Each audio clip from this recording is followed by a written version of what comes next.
tomatoes are really good for you.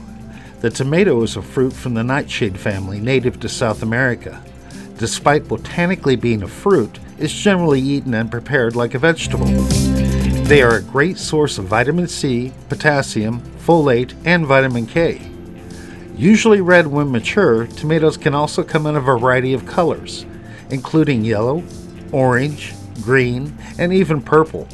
What's more, many subspecies of tomatoes exist with different shapes and flavors. Carbs comprise 4% of raw tomatoes, which amounts to fewer than 5 grams of carbs for a medium specimen, about 123 grams.